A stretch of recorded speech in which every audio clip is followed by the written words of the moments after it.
Hi, hello, and welcome back to another episode of my podcast. Now, what was I talking about? Ooh, okay. Let's get some political nonsense out of the way because I almost thought I wasn't going to make this episode, but it's definitely been, you know, a week since the election. And I'm disappointed but not surprised about the results, at least with the presidential results. I'm really upset about, because I live in California, that people were like, yeah, let's continue slavery through the prison system. Like, I fucking hate it here. And I know that probably has to do with people not fully understanding that the way that our prison system works is that impoverished people are essentially being kept in prison to be used for prison labor and create, I mean, working for penny, honestly. Like they get like some people like from I haven't looked into this in a while, but like from what I remember, it's like people were getting paid 50 cents an hour to essentially make things like clothing, uh, for companies like Gap, Banana Republic, things like that. And it's like, especially with also voting for misdemeanors and stuff to be taken more seriously, you just like have essentially created an environment where people can be put in these prisons and like kept there for long periods of time for prison labor. Like, and also voting against rent control. I'm like, what the fuck are we doing? What the fuck? Like I've definitely realized forever ago that sure there's the presidential election and that will, have some effect, but local politics is going to have a direct impact on your life and what it will do to you. So definitely more upset about the California results. I mean, the mayor's changed, but I don't know about the new mayor. And then, because I'm definitely feeling this day of it about to come out, um, I saw not the TV Globe.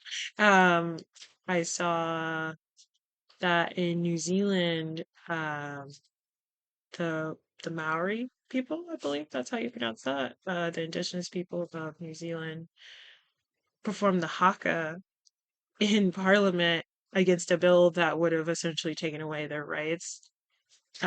Really racist ass bill that this fucking guy was trying to pass. And I was like, oh, this was so like inspiring, like this community of people coming together in protest because people the haka was kind of being used kind of like as a meme because people would do it and uh as part of celebrations and other things, and it's like no, this is I always understood it to be a battle cry even if it is being used in like a joyous occasion, like a celebration and stuff. So it's like yeah, no, these people are ready to fuck shit up.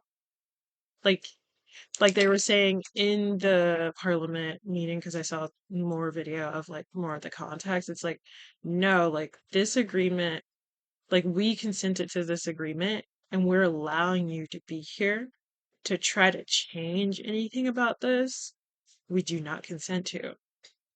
We're allowing you to govern. We're allowing you to stay here. So fuck you and your racist bullshit. I mean, they didn't they didn't start cursing. And I mean, of course, I mean, it's such an amazing moment. And like some other reporter was saying, like something like that hadn't happened since like the 1970s. Like it's been like 50 years since any sort of thing like that happened on like the parliament floor of New Zealand. So yeah, I don't know. And then I kind of just like sort of that guttural um like sound like I forgot what it's called, but I just like what it sounds like and I like things that sound like it. So And for me, it's like pretty melodic in general, like enjoy that. I feel like that's probably why I like screamo in general too, because it's so there's like a pure sense of emotion that is just coming out of you, and I don't know, I enjoy it. And it was just like such an inspiring and like historical event to happen. All of these people on different sides of Parliament coming together to do this haka in protest. Amazing. Fantastic. No notes. Like so good. And she okay, so it was like the youngest MP uh who started it, and she ripped the bill and started the haka. Like that is historical. That's some next level shit. Like, oh my god. And then there was that video of someone, I think it was either Thailand or Taiwan. I get my two countries mixed up.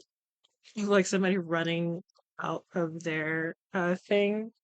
Uh but he stopped with a bill because they didn't want the bill to pass. So funny. Yes. That is what we need. More disruption, more not taking conservatives and Republicans bullshit. I think that's another thing for me because when Trump was first elected, I was afraid. I was just like, and I felt very like alone, I guess. And now since that time, it's like I'm more confident in myself, in my gender expression, like I started testosterone. I'm non-binary. Um, I'm a black person, and it's like there's definitely things that I mean, this country is definitely not built for someone like me to uh succeed. And I've known that since I was a child, even before realizing all these things about my gender, sexuality, and all this stuff. So it's like to always kind of feel like not my life is in jeopardy, but like there's something to feel like you're not wanted in a country that you're born in, essentially, because you're not seeing yourself represented in media. The only time you are, it's either something bad, like there's just I don't know, I wasn't I wasn't planning on talking about this, so I'm like trying to get form my words. But I don't know, I feel like there's always people trying to stop people like me existing, and I wish we lived in a different reality and a different world where that wasn't the case, but Trump wasn't the beginning of that, and I wish he would be the end of it, honestly. And within the second iteration of him being elected, it's like I feel less alone. I feel like more open to community. And I say open to community because I'm still very much an introverted person. I do like to do things alone, but it's like with my dad passing and him being such a stoic, like into himself person, something like that kind of made me realize that I need to be more open and honest and vulnerable with the people in my life, and realize that there are people who do care about me and do want to help me if I would just ask. And um, I feel more confident in doing that this time around with his presidency, and like being in community with more people. And yeah, uh, so that's kind of how I feel. That's why I'm not feeling like as hopeless, and I'm glad that I started tea when I did, because now I have like a prescription. I live in California, so at least for the most part, especially because of how Gavin Newsom, I mean, like people were joking, the thing he hates more than homeless people is Republicans. So even he was like, yeah, no, we're going to put trans protections and stuff up because why wouldn't we? I'm like, well, you could also care about the trans homeless population, maybe. Make people's uh, worldly needs met, provide housing, not just destroy encampments, or like at least allocate land for encampments. If I don't, I don't know. I'm like, I wish the world was different. Um, but anyway, let's get into these movies because I did not watch any of my TV shows. I kind of skipped out on High Potential. Ooh, oh my god, I was like, what is that show called? I kind of skipped out on High Potential and also Abbott Elementary these past 2 weeks. Things was happening. I did go to Vegas with my friend like a week ago. So that was something. Yeah, I'm like, what was I doing? Either way, I didn't feel like watching those shows, and this is my podcast, so I'm gonna do what I want. And this is just gonna be an episode about the movies that I watched rather than the movies and shows. And I also started off with like political stuff, so but yeah, I did go to Vegas with my friend because we had planned to go on her birthday, which ended up being 3 days after the election. So it was kind of nice to not think about the election and see my friend. And we got to see and meet Dita Von Teese because we paid extra for the meet and greet afterwards. And that was really fun. Really, it was a great show. She's a great performer. We've seen her twice, which is why we also wanted to go, especially because it was on my friend's birthday. And it felt like this performance was definitely more of an upgraded version of the previous performances that we've seen from her. And she definitely mentioned like she's on somebody else's like dime, like this is somebody else's like money. So and all of her touring things were actually just like her self-funded productions. And I'm like, ooh, I wouldn't have thought that, but damn, that's crazy. So yeah, she's definitely working with more money, more budget, which is great. What else happened? There was like kind of upgrades too because there was there's like her kind of Chinatown-esque, Asian-esque performance that she kind of upgraded to be more of like a BDSM style thing, which I definitely like more because BDSM, yeah, we're all about that kink, bro. I don't know what that was, but I definitely liked it more for sure. And what else? Oh my God, one of the performers had like a Dita doll that he brought out after the show was over, and he was doing like some puppetry with it, and I was like, oh, that's so cute. Um, but yeah, I don't know. The last I've been to Vegas twice. This year, this month and last month for the When We Were Young tour. So, I mean, When We Were Young fest, not tour, which is crazy. I'm like, oh damn. Now I'm just kind of fucking with Vegas, I guess. It's only like an hour 20, if that, flight. The hotels aren't. No, I kind of luck out with hotels actually. I'm not spending 1,000 or more on a one night stay. What the fuck?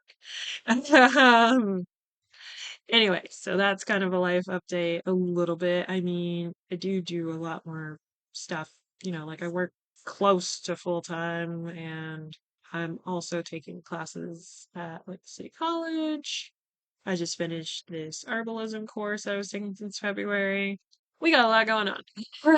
But anyway, so let's talk about these movies.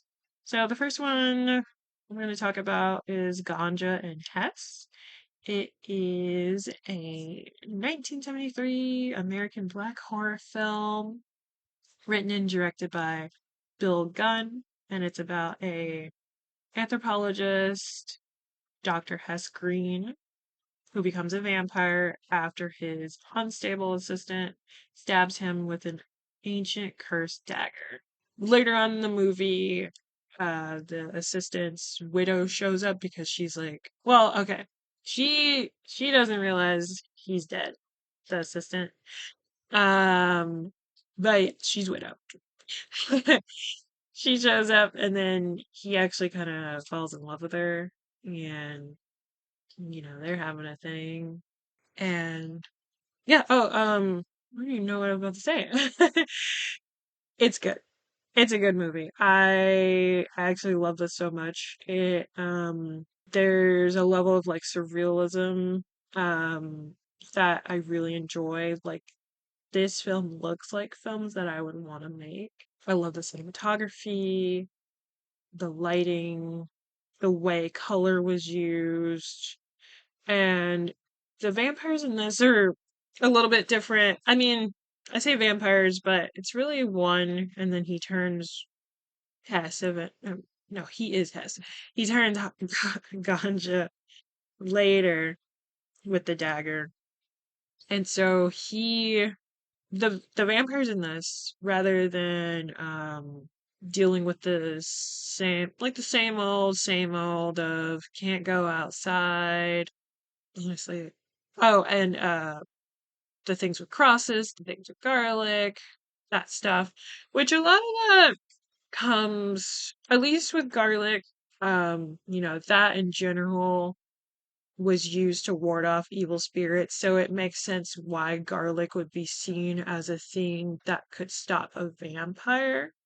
But over time, garlic has just become a anti-vampire symbol rather than evil spirit symbol, right? Because like I'm saying, like it was something for all evil spirits, not just vampires. It just got kind of stuck on vampires for some reason. And then you have like Christianity and the cross and all that stuff. So you kind of see how, like, I'm going to say paganism because I can't think of a better term, but see how these like pagan ideas get sort of taken over by Christianity, and Christianity is now the proper thing to use against evil and stuff like that, and how um, Christians try to influence pagans to essentially join in their cult. I'm gonna call it a cult. It's a cult. Uh, um, dependent, because there's people who actually follow the teachings of Jesus and they are kind and do good, but there's something so fascinating about guilt and shame in Christianity because there's this like omnipresent force that's always watching, always judging. And so you have to be good, not because you want to be, but because you have to, because you don't want to be punished. And and yeah, I'm like, I don't like that aspect of Christianity because you're essentially self-policing and forcing yourself to behave unlike you usually would because there's someone judging you that you can't see nor you can't ever confront. And yeah, I don't like that. Yeah, I'm like, what am I talking about? I don't know. I'm doing a little Christianity rant. Anyway, so so within this movie, I mean, we definitely have like there's a reverend character who also kind of works as like sort of a handyman, sometimes a chauffeur for Dr. Hess, Dr. Green. And he also ends up being the singer of the he is the singer. He does the sound production. There we go. I was like, what else does he do? He does the sound production of the film even. And actually, speaking of, Bill Gunn is also in the movie. He plays the unstable assistant who later it's crazy. He has this like monologue where he's talking about like always wanting to kill himself but not feeling like he could. And then later on, I was a little confused by this, but I guess Hess wanted to kill him or something. I'm like, I just watched what anyway, they get into a confrontation where Meta Mita? Honestly, I was confused about the production of his name. Uh where Mita picks up the dagger. I guess it was Hess's bedroom and stabs Hess with the dagger, and that causes Hess to not be able to die, which sucks. And then, of course, after that, Mita kills himself because he over guilt. And then, of course, Hess is like, "Oh, look at that blood on the ground," and then starts drinking it. This is a beautiful film. I say after being like, "Ooh, look at that blood on the ground." Oh my god. That's another thing too. Hess is someone who is very rich. He lives in an affluent neighborhood. He's like the only black person in this neighborhood. He also has a son that he can send to learn abroad, it's like kind of crazy. Um what else did I want to say? Oh, the person I didn't even get into this. The person playing Dr. Hess. His name is Dwayne Jones, and he actually was the lead in Night of the Living Dead, which is crazy. And that came out in 1968. It's a uh, very important film because it's one of the first, especially like horror movies, to have a black lead. I mean, not even just a black lead, but like someone who is an important character, right? And it's George A. Romano, classic movie. Uh, really, really good stuff. And I'm trying to think. What else do I want to say about this? Oh, apparently the actor felt like he would only get recognized as Ben from Night of the Living Dead. And my face blind ass, I was like, "Oh, I didn't even know that was you. You have a beard." And he's wearing glasses. So it's funny because my friend was the one that put on the screening and she's like, "Damn, he's fine." And I'm like, "Oh, he's reminding me of my dad a little bit." Because my dad um very much had a beard like that and wears glasses. But no, I also wasn't seeing my dad and him like that. So I was like, yes, I get it, friend. He is attractive. Actually, I have to bring it up to them that he is in Night of the Living Dead,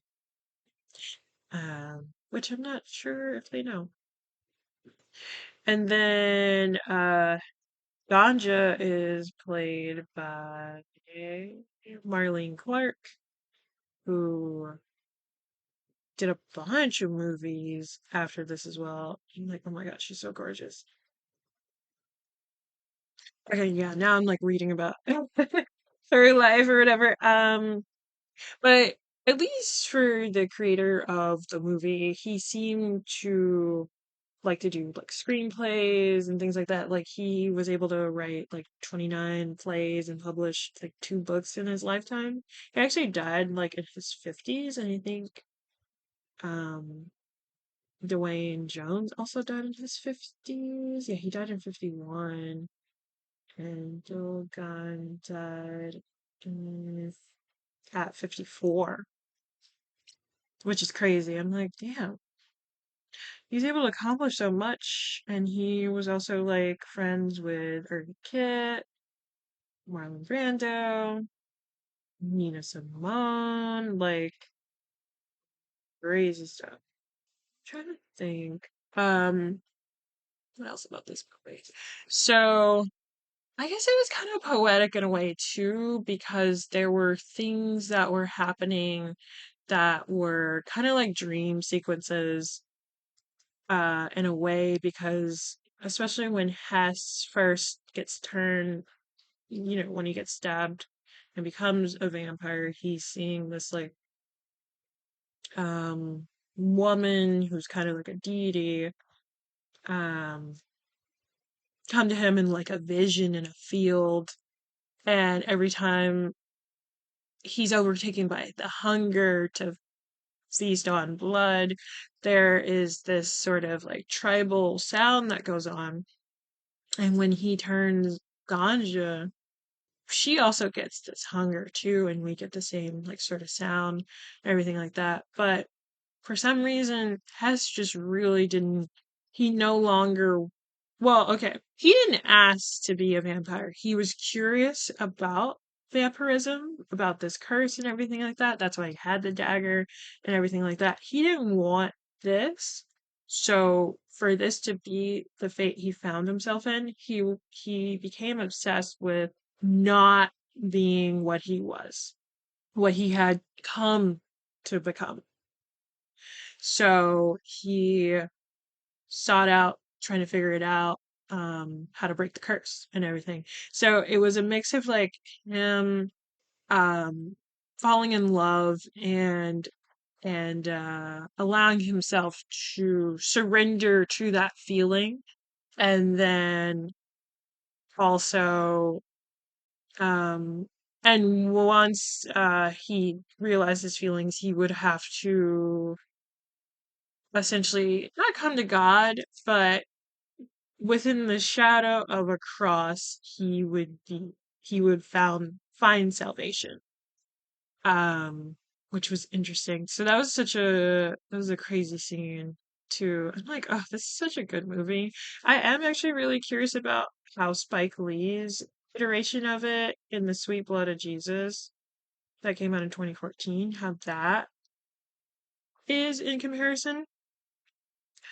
Um, but moving on. Oh, and so my friend does this thing with a group of other people where they do screenings of movies. It's usually two movies, and then they switch off every like other month or whatever.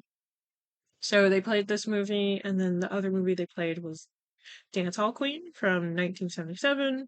It was directed by Rick Elgood and Don Letts, who is a DJ, and it does star a few like musicians and DJs and people from Jamaican dancehall music, like Beanie Man and Lady Saw. And this movie is fully in patois, which it's like I hadn't heard patois in so long. So it's like I could kind of follow what was going on, but they found the movie on YouTube when we were doing the screening. So there wasn't like subtitles or anything like that. So I was like, I kind of know what's happening. Um, but we gonna we're gonna do our best. So to get into the plot, Marsha has a tough life in Jamaica. She's like the sole provider for her her children, Tanya. I swear to God, she has two daughters, but the description's like her only daughter. I'm like, what? She has a business as a street vendor and is threatened by a thug named Priest. And of course, her matters get worse um, when she accepts money from this guy named Larry who has eyes for her daughter. So then she devises a plan that involves entering a dance contest in disguise, hoping to win the top prize while also pitting the men against each other. And like, um, I think it was like a mixture of my friend kind of introducing this movie as like kind of like a feel good movie or whatever. So when it kind of starts with like violence and um implications of the teenage daughter being sexually assaulted by this guy, I was like, what are we watching? Like I'm fine with fiction depicting these like real life things, which I'll definitely get into later with another movie. But just to come in it and not know that was going to happen was, jarring. I'm also thankful that they didn't actually show anything. It was just implied. Um, but I had to sit with that after the fact, and I'm like, no, this is a good movie because it kind of dives into like generational trauma because something like this happened to Marcia as well as a child, and um, you can kind of see her grappling with like, well, it's okay because I'm okay, but really, is it okay because I don't want anything to come to you either, but also we need the money because I want you to have a better education and a better life than me. But, like so we could see like um the internal struggle, which is another reason why she decides to try to be try to win this prize money and become the new dance hall queen because she's like I can't allow my child to continue to go through something that I went through because what I went through was wrong. So it was like her coming to grips with like, yeah, actually the thing that happened to me is fucked up and because it happened to me, I should normalize that and allow the same things to happen to my child. So it's like her accepting like, oh shit, I shouldn't have even had this become like a situation for my daughter to even be in. And I'm like, what is happening outside? Thankfully, it doesn't sound like the audio is picking up, but still, what was I talking about? So yeah, she she lives with her daughter, and I swear there was a second girl, and her brother, who after Marcia sort of advocates for herself because she is that street vendor, and this guy was trying to take over her space. Later on, the guy shows up and kills the brother's friend in front of him, and that traumatizes him. And now I'm like, there's so much going on with this family. I'm like, you have the daughter that's being creeped on by this man who is offering to give um the money in exchange for her daughter, which is disgusting. And then you have her brother who is now traumatized and kind of on the run because he didn't run away when the cops were showing up. So now the cops think he's either involved or knows what happens. So now he's not trying to snitch while also, um, and he's mainly not trying to snitch because the guy keeps threatening him that he will kill him before he even can, because he'll just know that he's snitching on him. So yeah, it's like, oh, there's a lot going on. And then she kind of figures out a way to, she puts on this mystery woman persona, and the guy who's creeping on her daughter doesn't realize that that is her because when you dressed up and you show out and you look like your bad bitch self, people don't be knowing who the hell you are. And so and then she can kind of tell that the guy who killed that guy is into her, just her normal self. So she figures out a way to trick them into seeing each other, and then they're both like, wait, why the fuck are you here? And I'm like, Larry gets beat up. That's the name of the guy who was creeping on the daughter. And then the killer priest gets killed, all while she's on stage dancing and winning this fucking prize money. And I was like, hell yeah, this is good. This is a great ending to this movie. Yes, we got a feel good ending. That's what I like to see. And then moving on to the next movie, this is more recent. Uh, I saw the movie Anora, 2024. It was created and directed by Sean Baker, and upon looking into him, I realized that, oh shit, I saw his movie Tangerine, from 2015, which was a really fucking good movie. And they shot it using 3 iPhones, which is crazy. So it has a very not a not homemade, but it feels real. And to kind of get into his body of work, um he was kind of inspired by like the Italian neo-realist movie movement that happened. And he kind of considers himself like a social realist. Like he um likes telling stories about survival and like impoverished people and people who live on the margins. And of course, at first I was like, he's not being like exploitative, right? Because there are people who see these stories and they're like, well, that's interesting. But they look at it as like person and subject is not like me. So it can kind of go into this like sort of dehumanizing territory. But even watching Tangerine and even watching Anora, it's like you can tell that this person is trying to humanize these people and tell these stories and tell them authentically. And so looking into Tangerine even more, it's like um he likes to collaborate with the people he's making a film with. He likes to find people who aren't necessarily actors.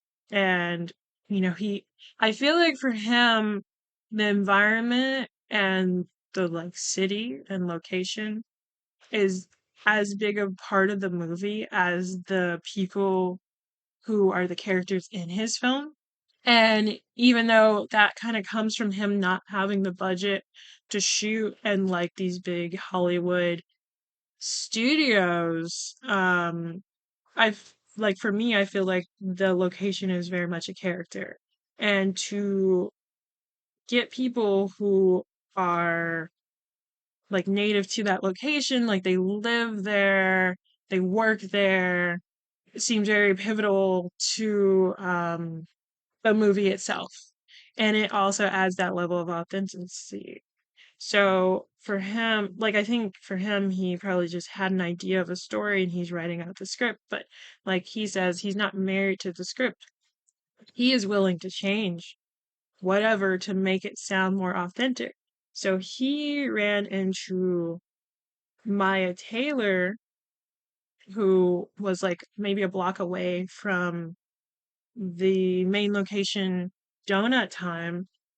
She was like at the LGBT center.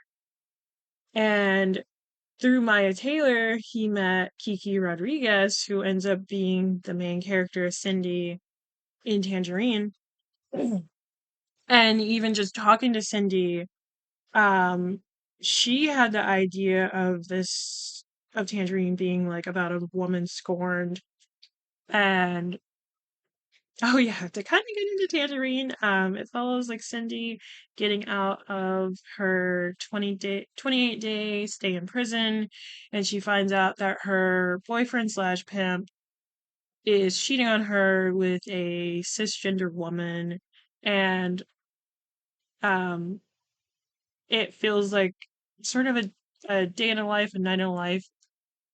It, I thought, I mean, the way it was filmed, I thought it all took place within like one night essentially, and that is how it's like edited together. But I think they shot it over like 3 days or something like that.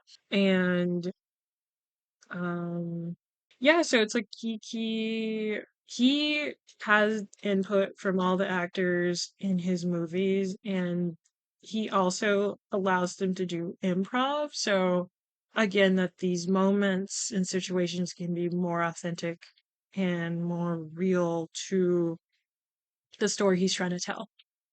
And so with Anora, which let's get into that. It is about a sex worker from Brooklyn who gets her chance at a Cinderella story when she meets and marries the son of an oligarch. Once the news reaches Russia, her fairy tale is threatened as the parents set out for New York to get the marriage annulled. So with Nora, I feel like it's a little different. Like, of course, the main character, played by Mickey Madison, she spent time around these girls who are sex workers, who are strippers and escorts and things like that, to sort of understand how they would behave and act and everything like that. And she spent time with like a coach and also spent time in Brooklyn because she really wanted to get this character down, to get the accent down. And she does sound really authentic. I like when watching interviews, I was like, oh, she's from fucking California? What the fuck? And Sean Baker was also talking about like how he's super super proud of like the casting that he did for this film because it's an ensemble cast. Like he first saw Mickey in like Scream 2022 and like Once Upon a Time in Hollywood in 2019. So he was really inspired by like her performance and really wanted to work with her. And then someone like Kara Gillan, I think that's how you pronounce his name, is an American actor that he's collaborated with in the past. He was also in Tangerine as well. Someone like him, he's like gonna have him on board to work with him, of course. And through that actor, he was able to recommend Vach Tawasum.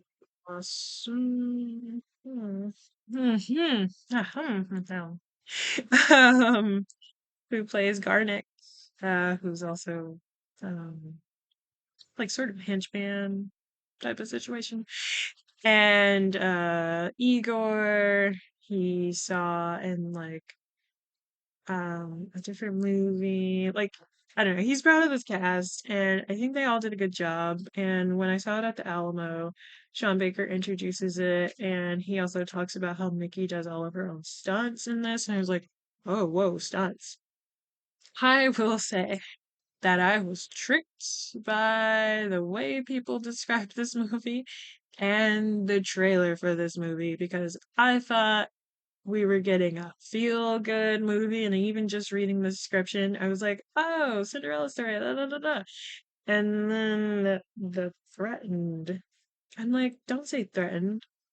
The parents did what they wanted to do. They got that fucking marriage annulled. Um, Also, I'm like, if you gotten this far with listening to my podcast, you should know that you will get spoiled on everything that I talk about. I know I should begin it with spoiler alert, but I'm like, I don't know. With some of these movies, I'm also like, I mean, this movie been out for however long, and you haven't seen it. You don't know what's gonna happen. No, but I get it. But yeah, I'm like, my phone is phoning. But yeah, what was I talking about? And this is why the podcast is called that. Oh, okay. So at least with this story, it's a little different from Tangerine, in that with Anora as a character. I mean, we get introduced to her working her job, working at the strip club, taking people to private rooms and everything like that. And I even saw in an interview where Sean Baker talks about how they just followed her for 30 minutes, consistent filming, and even how it's shot isn't how typical club scenes are shot. Like they actually had people in there talking. Like I think the sound producer or somebody was in there as the actual DJ. So I mean, in my film production class that I'm taking, it is my teacher has broken down that like the way I mean, and I kind of knew this as well, but him going into it further was really eye-opening. But just the way that things like club scenes and like large gatherings are shot, it's like it's so so silent and you're only really picking up the sound of the actors talking And then later on in like post production, once everything's been edited together, you're adding in all these little sounds, and that could be as simple as like the glass being picked up, or to as broad as just the crowd sounds, or even, like footsteps and stuff. So sound is super important, and it and I mean, to make it sound like an actual Cub scene, and you're not distracted by like, well, I don't think that sound would even exist right here. um, is really, I mean, that's fucking amazing. But the way Anora was shot with the club scene is like, no, these are real sounds happening in time, which is very fascinating. Because I'm like, why don't, I mean, I understand wanting to have control over sound and wanting to get dialogue, but I do like um the sort of observational footage of just seeing someone in a club going about their life, because he did also say they kind of shot it on a telephoto lens so they could be far away and then just kind of zoom into the action, which I'm like, oh, I love that, because this looks more natural. This looks more like we are being invited into this person's life and seeing how she is with clients, seeing how she is backstage, getting dressed and everything like that. I said backstage, but in her dressing room. Um, and then of course we see her going home and she's bundled up. It's cold out there. You wouldn't know that this person was a stripper, and coming home like hella early. She lives with her sister. Her sister's like, "Did you get milk?" And it's like, "Do you see milk in the fridge?" So no, I didn't. That was so good. That's a good interaction. Um, and like Sean Baker was saying, like we get the rom-com experience, and then he pulls the rug out from under us. In her meeting Vanya, who's like, he's pretty young, but he's super rich. And he kind of sweeps her off her feet, Like, we could tell that, she's pretty comfortable with her job. She wasn't ashamed of it or anything like that. Like, like, it was a job. Like, it's work. It's real hard work to kind of just put on this persona of like being sort of pleasant and approachable and sexual, but not too sexual, and getting these guys to, pay money for her time. Like, it's hard work. And but you know, she wasn't behaving in a way where, like, even it she wasn't behaving in a way where it was like do or die. Like, she looked comfortable.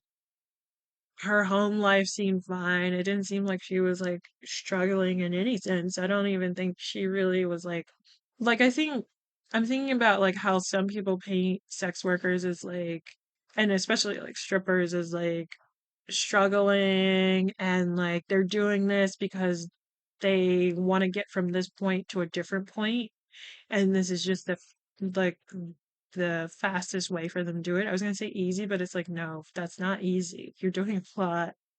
You're um you're working out essentially, um like all the ab and core work you have to do to be on a pole. Um anyway, but it's like that's not that's not her life. She likes being a dancer. She likes doing what she's doing. She's not ashamed of it or anything like that. And I'm bringing that up because later on, when she's confronted with his parents who flew in from Russia because they have enough money to have a private jet and everything like that, we realized that, like, oh, he really was just marrying her to piss off his parents because she's a fucking escort or prostitute, as they kept calling her in Russian, and she can understand Russian. So she's like, the fuck? That's not who I am.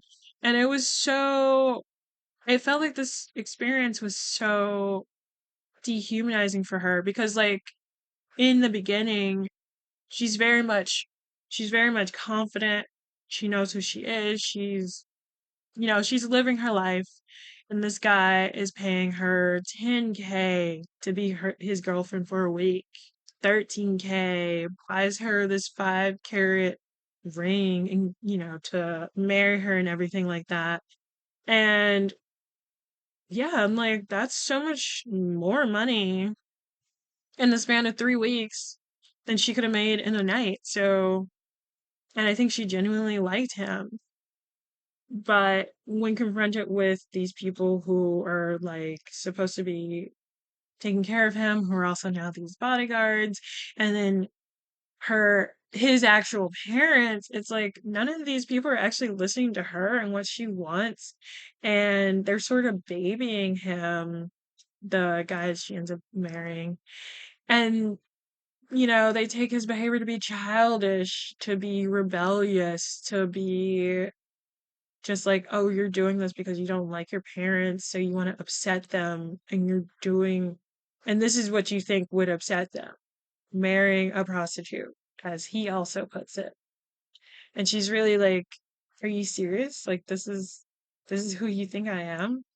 And she goes through with annulling the marriage. And I was like, oh, this is fucked up. And she gets back to New York because they had to go all the way to Vegas because you can't annul a marriage in a different state. You have to do it within the state that the marriage happened, apparently. And so he she stays with Igor in the house that Vanya um was staying in, and then Igor takes her home, and she does try to have sex with Igor in the car, and then she starts to beat him up, and then she starts crying. And I was like, this is all really sad, honestly. Like, I feel like that's one of those things that, I mean, hasn't happened to her before. It's like, oh, this guy that I thought was into me just used me in this way. And I think the whole trying to have sex with Igor was both like her trying to make herself feel good and feel better about the situation she found herself in, and like a release. And even kind of going back to Ganja and Hess, it's like sex is kind of used in that way as well, because when Hess, dies, Ganja's left alone, and then this guy that Hess was okay with her sleeping with to then, drink his blood and everything like that. He comes back, and she smiles at him, like running towards her in the nude. And it's like grief is so fascinating in that way, because it's like you can be so so sad, but then also wanting this, release. And that release doesn't necessarily end up being like tears. It's like, oh, you might just want to have this euphoric feeling of an orgasm to make yourself feel good. So that was Anora.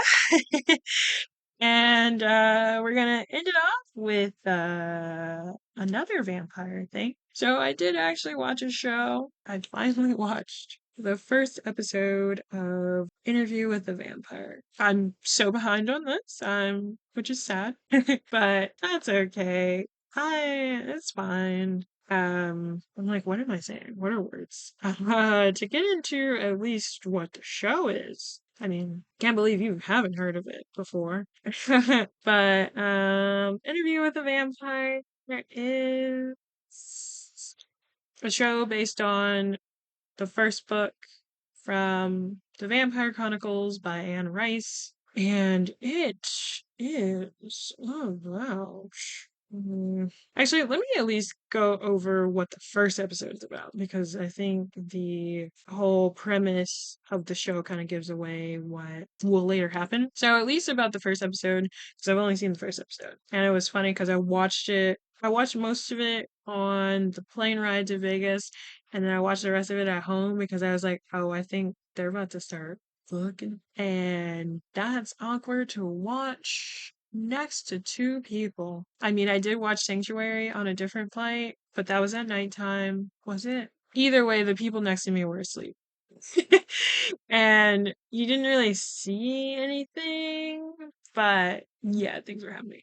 And I will talk about that movie eventually, but I wanted to watch a few other things to then talk about it. But anyway, so with the first episode of Interview with the Vampire in 2020, Louis the Point du Lac tells a story to journalist Daniel Malloy. In 1910, Louis lives in New Orleans as executive in charge of his family's fortune, but when he meets the vampire Lestat, Louis's life begins to unravel in otherworldly ways. Yes, so at least kind of going off, I definitely liked how they did this because it felt like they acknowledged the movie Interview with the Vampire that came out in 1994 with Brad Pitt playing Louis, Tom Cruise playing Lestat, Kirsten Dunst playing Claudia, which I haven't gotten to Claudia in the show yet, so I won't really talk about her like that yet. Christian Slater plays Daniel Malloy, and Antonio Banderas plays Armand, which we do see Armand in the first episode, but he isn't acknowledged yet, so I won't get into him either. And basically, yeah, I mean it's a book about vampires. And one of them is getting interviewed, yeah. And he talks about his life. Based on what I can kind of remember, Louis kind of uses this interview to sort of get Lestat to come out because they hadn't seen each other in forever. Because they're boyfriends. But the 1994 movie implies that. The books, I think, also imply that. But the show is like, no, they're gay. Louis is gay. Lestat loves everything. Louis is gay. You know? um, which I like. And then there is also this sort of I guess blind casting, but they with Louis in particular, because in the book and in the movie, Louis is a plantation owner in New Orleans. That's where he gets his wealth from. But in the show, he's like mixed Creole, and it's also the 1910s because Interview with the Vampire takes place way back, when slavery was happening.